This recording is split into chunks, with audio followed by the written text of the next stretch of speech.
Welcome to Gateways of the Mind podcast. I'm Claire Morency. I'm a clinical hypnotherapist, and today I'm thrilled to introduce Johnny Graf.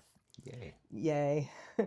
Johnny Graf is a lovely man, new friend, and he has a beautiful story in that he was in the standard industry that our culture and society lives by and had a realization about his inner gift. And so we're going to journey with Johnny today about what processes he went through and is continuing to go through, and challenges to come forward with his gifts confidently, and the challenges and pivot that he required doing to do so. So, Johnny, thank you so much. Will you tell us a little bit about you? You bet. First of all, thank you. Thanks for having me. This is a brilliant opportunity, and what a great way to start the day. Delighted to be here. My name is Johnny Graf, and I most everyone knows me in the Kittitas County as an educator. So I had been a teacher and a coach. I coached wrestling for Ellensburg High School for a number of years. I became a principal at Stinkin' Lincoln with all the thinking in Ellensburg. And so most people know me through that lens. And so my work coming out of that lens and into a new area of focus has been a challenge for a lot of people, which we'll, I'm sure, talk about.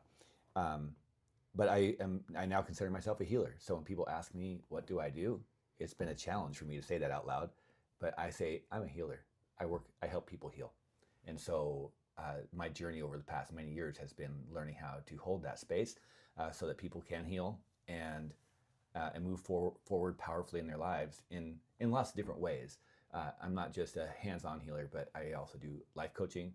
I help families heal. I am a funeral celebrant, and so I've done actually quite a number of funerals here in the Upper County where we are at now.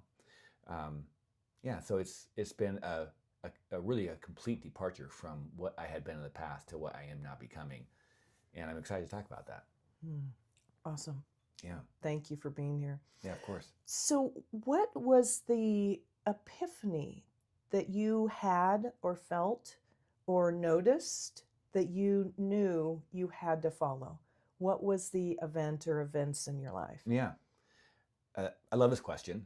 I think that my epiphany probably came, I was at a concert with a guy named Mike Beck. And Mike is a singer-songwriter that sings songs from the perspective of a horse. And he has a particular song, I believe it's called Don't Soar My Back. And the horse is talking about the love affair that the horse has with its master. And through this process of this conversation with this horse, the horse says, I forgive you for my wildness lost. Okay? Wow. It's a really strong, What powerful a statement. Yeah. I forgive you for my wildness lost. And so at that time I was an educator, and I had essentially broken a lot of kids to make them fit inside the box. And so I knew at that time that I was probably on my way out of education. I needed to find a new path forward. I'd been in education for, at that time, 23 or 24 years. I didn't retire. I resigned from public education at year 25.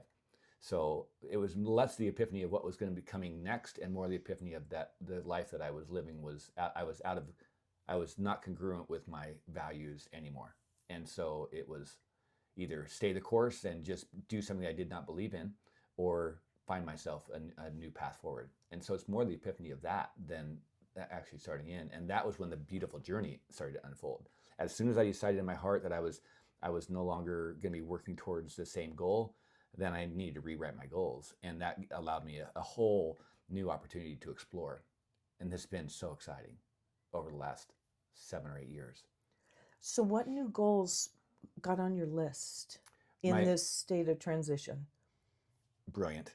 My first bit was I felt like I was definitely aware that I was not in any sort of crisis. I was in some sort of a space for transformation. And one of the quotes I started to lean on really hard at that time was Maya Angelou: you do the best you can until you know better. And then once you know better, then you do better. And so for me, it was more about finding myself in a way that I hadn't allowed myself to previously.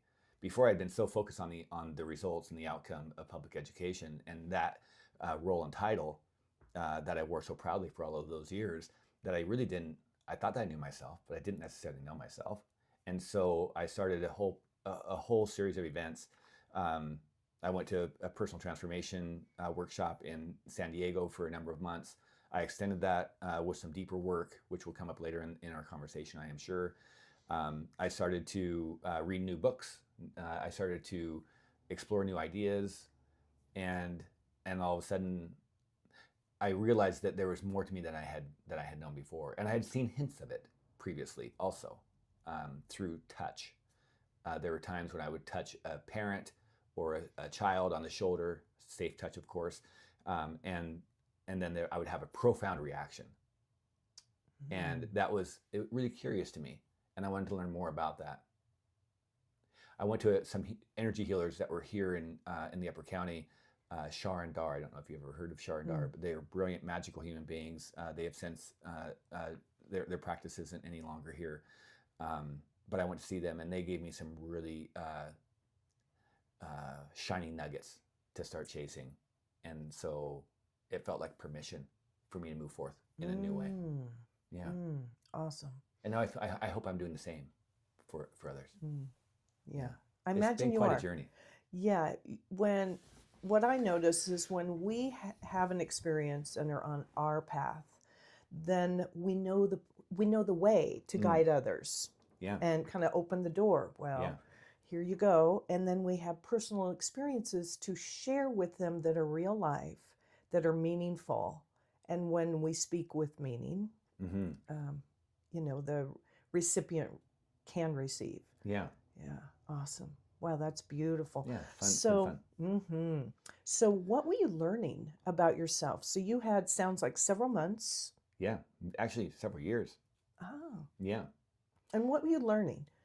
That I didn't know myself the way that other people knew me. I have always known myself from the inside, and so I've always felt that I've known myself.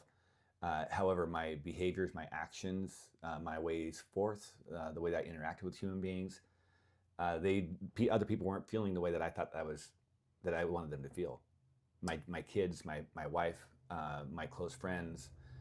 And so part of my work was to move forth in a way that I could I started asking for feedback. And once I started asking for feedback, it opened up a whole new realm, which is actually an important part of my work now, helping others to receive feedback in lots of different ways.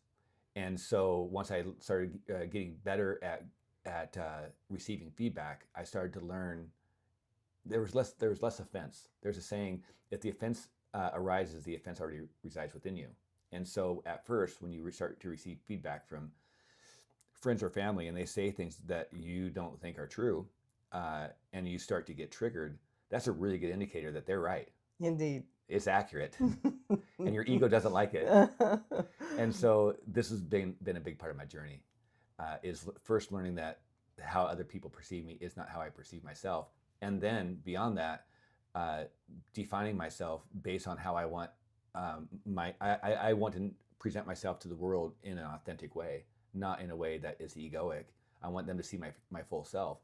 My name, Johnny, for instance, everyone knew me as John Graf. My name is John Graf.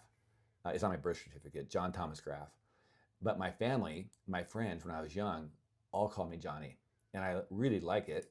My mom and my dad still call me Johnny. My aunts, uncles, they all call me Johnny. My friends from grade school, they all still call me Johnny. And so part of my journey has been claiming that as who I am. The childlike, playful self is really important to me. And so just that, I did that right after I left public education. My name went from John to Johnny.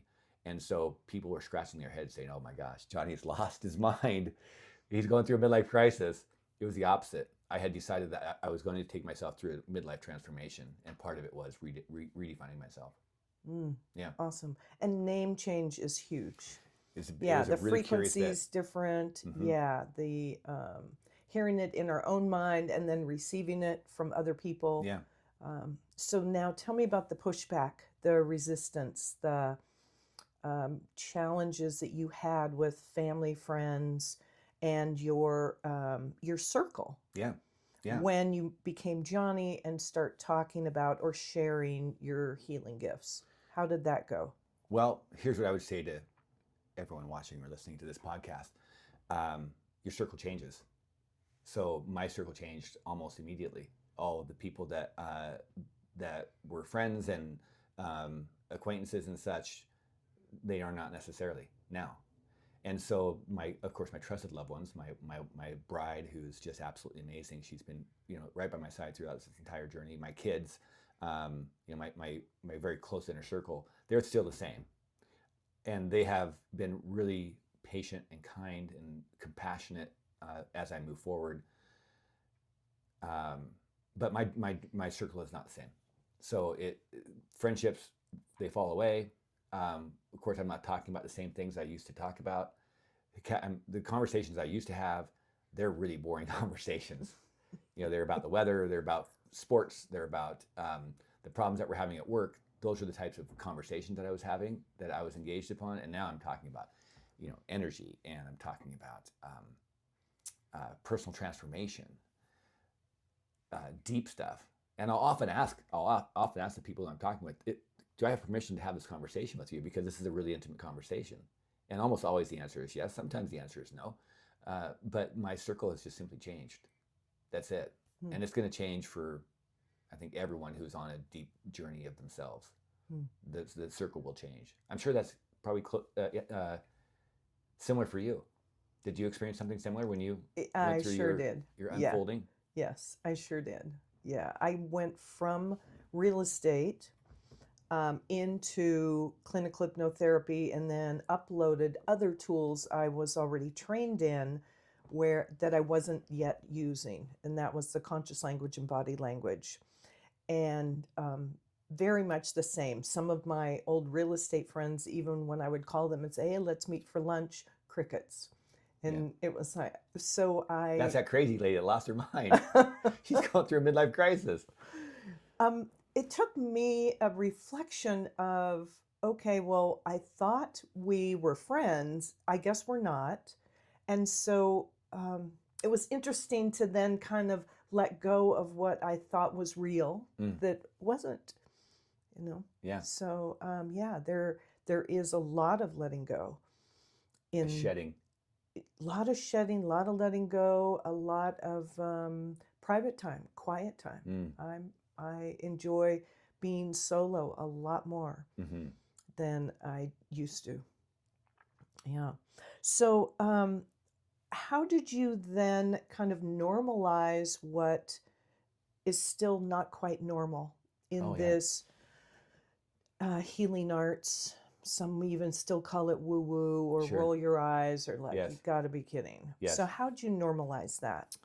I'm still working on it. I don't think I have yet. I'm still working on this. I feel like right now I'm moving through this thick, gooey wall of uncertainty. Like I'm trying to push through this space, and I feel like I'm really close to being free of this transition where I'm fully a new version of myself. But in part, a lot of the practicality of this journey has been, there are things that I get to do so that I pay bills and provide for my family. I was making a comfortable salary as a principal, and my reputation was well known, and so now all of a sudden those things are no longer present. I guess my reputation is still intact, but certainly the salary is not intact, and so I'm working on this, but it's required me going pretty slow. I haven't fully leapt yet, and I'm very aware right now that I haven't fully leapt.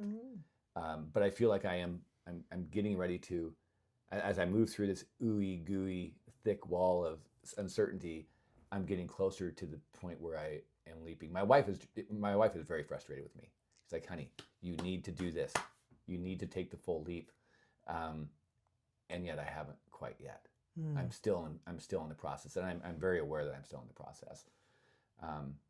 In large part because I've been doing some of the things I used to do in order to make ends meet for our family. And like I said, my wife has just been so fantastic to support me through all of this. She's just a really cool lady. Yeah.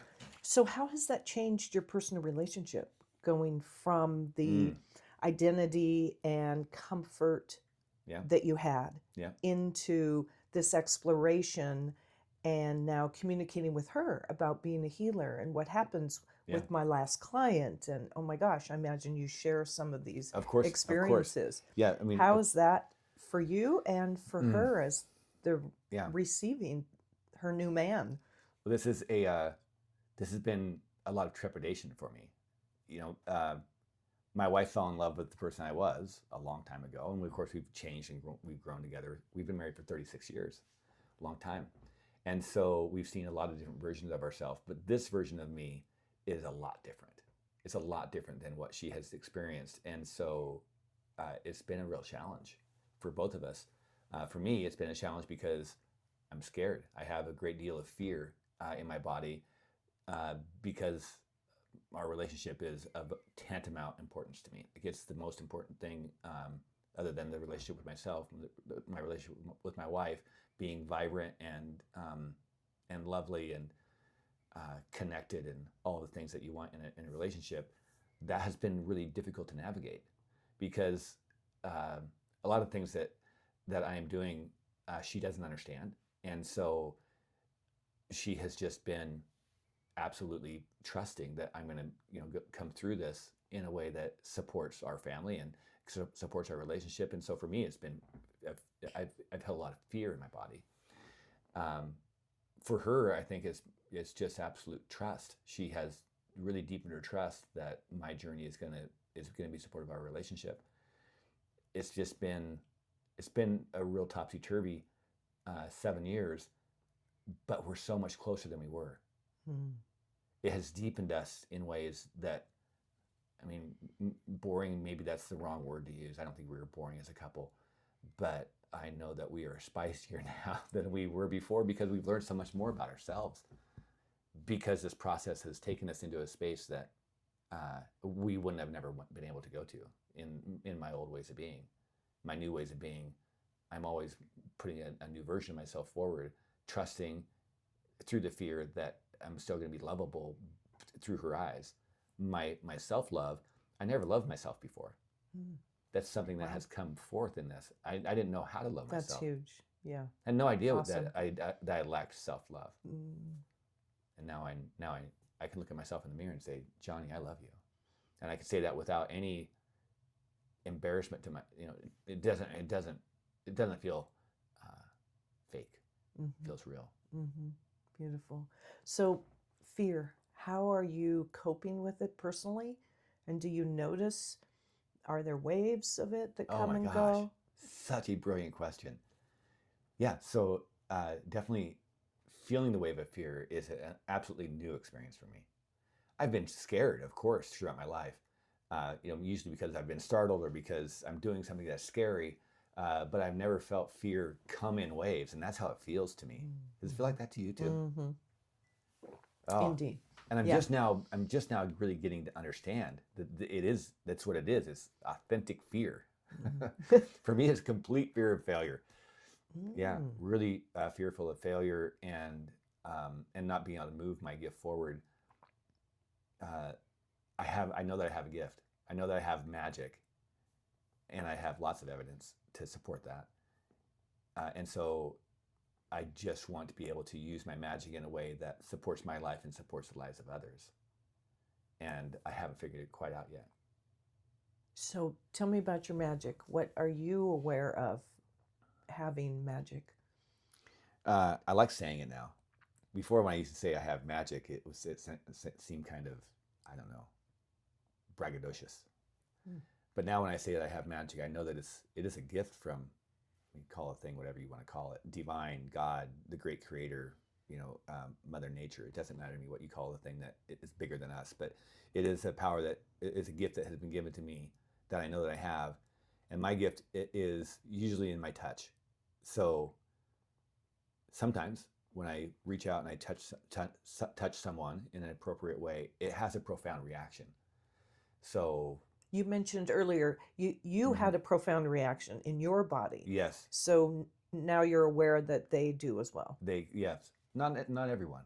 Um, sometimes there is no reaction, but oftentimes there is a powerful reaction, and usually it's some Like sort what? like Describe a reaction. sure. Um, this just happened to me a couple days ago. I did a I'm a funeral celebrant, and so I had a funeral on Saturday. It was a really powerful service. A man had flown to see his friend who had passed all the way from Kauai. And so at the end of the funeral service, I was thanking him so that he could. Um, I just felt like he needed to be respected for his taking this time. And when I said that, I put my hand on his shoulder. And as soon as my hand touched his shoulder, he crumpled. He fell into me. I caught him, and he cried on my shoulder. His wife was looking at me aghast, like, "What is going on over there?" I said, Mm. "Don't worry, we're having a moment." That happens a lot for me. Mm. I feel like when it's either my presence or my touch gives people permission to cry and to let go. My wife calls me a cry coach. Cry coach. Yeah. Oh, that's pretty sweet, Mm-hmm. actually. Yeah. Yeah. And so that is a very common reaction for me Mm. when my hands are on someone. And now I've of course taken that into healing work. I'm now a Reiki master. I've been training in Reiki for the last several years now. At first, I did Reiki because I was going into into homes in preparation for a funeral, and I was coming out of that space with the grieving family, feeling really heavy Mm-hmm. and knowing that I was having emotions and feelings that they weren't my own, they were somebody else's. Mm-hmm. But I didn't know how to control that. I didn't know how to block it. I had no boundaries, personal energetic boundaries. And so I started to explore ways to keep myself safe so that I didn't feel these feelings. I wanted to be able to be wholly myself. And so that led me into Reiki work so that I had some energetic boundaries for myself. And then I've just expanded that. So, what particular method or practice do you use to protect yourself Um, energetically? I always say thank you. So before I go into a into healing work or into work with the grieving family, I uh, I say thank you, and that just saying that thank you really helps me stay grounded in who I am and in what is protecting me. Mm. So for me, that's how I protect myself is by saying thank you. And for me, it's always a rubbing of the hand and a thank you. And what is protecting you? I think it's love. Yeah, I think that I think that any whatever the thing is that you call the thing that is the greater power to me is always love. It's love and abundance, or it's scarcity and fear. To me, those are the two yin yang. It's one or the other. And oftentimes, of course, you're kind of working in between both of those things. Right now, there's a lot of fear in the collective, but love is the thing. So for me, it's I'm tapping into love. So, how do you use this protection, love and abundance, versus fear and lack, Yeah, with the fear that you mentioned earlier, that you have a lot of fear? yeah, You yeah. used that word three It's a times. brilliant question. This is my challenge. Is because sometimes the way that I feel is contrary to how I want to feel. And so you talked about waves, Mm-hmm. and I have what I'm becoming more present with is that I am aware when the wave is present with me. And before I couldn't I don't know if it's wouldn't or couldn't. I'm not sure which one of those it is. But I was not present with this idea that I was feeling a wave. It just expressed itself in really unhealthy ways. And so I think part of my journey is the awareness. It's a personal awareness that is passing through me. Some people think about love and abundance like a radio dial. Dialing in the station that you want to be in, and sometimes you don't even realize that you're tuned into the wrong station. And I'm realizing that I'm often these days, as I'm getting ready to move forward, I'm tuned into the wrong radio station. And so the awareness really helps me to say, oh, wait a minute, I'm in fear right now. I can feel the fear, tune back into love. Mm. Yeah. Mm. Mm-hmm. Awesome. So, in the language model that I've been trained in, the frequency wise, so we have fear that's on the kind of negative or in the dark Yeah. half of the yin and yang. Yeah. And then faith is actually its exact opposite, Mm-hmm. energetically. Mm-hmm. So you can, another way that might not be quite as big a leap from fear to love, Yeah. that to me goes, wow, fear, love, like, woo, that's a big leap. Um, fear to fear, or fear turns into faith and courage Oh. just by one step, one action, one new thought, one new something. Mm. And because faith has courage with it, Yeah. right? Faith is blind, blind faith, faith in what is not seen, Yeah. and how we, what is faith? It's an inner knowing. It's something that compels us, that our brain cannot wrap around, but we know it exists in a really deep, profound, powerful way. Yeah. So, in that state of fear, to go, okay, I can move to faith, Mm-hmm. and courageously move to faith and take an action. And then that breaks through that, at least that moment's fear, Yeah. as we move forward. Courage of the heart. Indeed. Yeah. Yeah. I like it. Yeah. Because I love you sharing about your gift. It's innate, Yeah. because you didn't even know you had it. Yeah. And so, yeah, that's so beautiful, which I believe everyone's has an innate gift, and it's just exploring what that might be. And so your presence on the planet, and what you're doing serves so many more than you know. Just like the pebble that's dropped in your new friendship Yeah. circle that's gone out, and the All new effect that you're having. So many new friends. So many new friends. It's so much fun. And then everyone you touch, they have an experience, and their either profound transformation or lovely experience affects their circle and their Mm-hmm. circle. So that's the energetic new wave that you're putting out. That's so beautiful. Yeah. Wow. Thank you. Yeah. Thank you. Yeah. So, do you have any, what would you say for somebody who is on a journey similar to Yeah. yours, similar to what mine used to be, Yep. transitioning out of the norm Mm-hmm. into the healing arts? Yeah. What would you tell them, or advise them? Okay. I would say this. Once you know that there's something more than what you're currently practicing, and if it is that, it's a question I have often. It's when you're given a gift, is it yours to covet? Mm. Do you get a gift? You get to keep it, open the gift up once in a while, show everybody around, see my gift, and then put it back up on the shelf? Or is it the opposite? Is it that you have this gift, it's your responsibility to use it for humanity? It's not like a gift that you open and you can close and put it away and covet it and put it up on a shelf and dust it once in a while. I think that the gift is not that. I think the gift is your responsibility, and sometimes that responsibility is a real hassle, because it takes you into places that are very uncomfortable, and being uncomfortable, to me, is my new norm. So I think that you get to be uncomfortable. You get to be uncomfortable with the gift that you've been given. It's your responsibility for humanity, and we need everyone's gifts to be played forth in humanity. And I think that it's a whole other conversation, but I think that the society that we have created doesn't allow people to share their gifts, because they're so stuck in the necessary doing so that they can make ends meet financially. Mm-hmm. So they can't explore the gifts. And Yeah. I just happen to be in a moment in my life where I can make it work. Mm-hmm. Awesome. And I concur. Mm-hmm. And that's why you're here, just to let people know what it takes. Might feel big, Mm-hmm. but the pivot starts with one step. Yeah.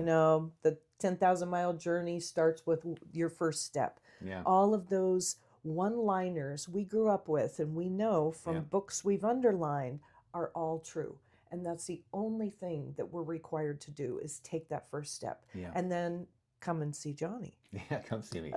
Happy to help. Yeah. I can share my journey. Yeah. And I can help you on yours. Good. Yeah. So will you tell people how they can get in touch with you Yeah, now? Absolutely. This is one of those things, going through the thick, gooey wall. I don't have a website yet. So probably the easiest way to get a hold of me is by my phone or by my email address.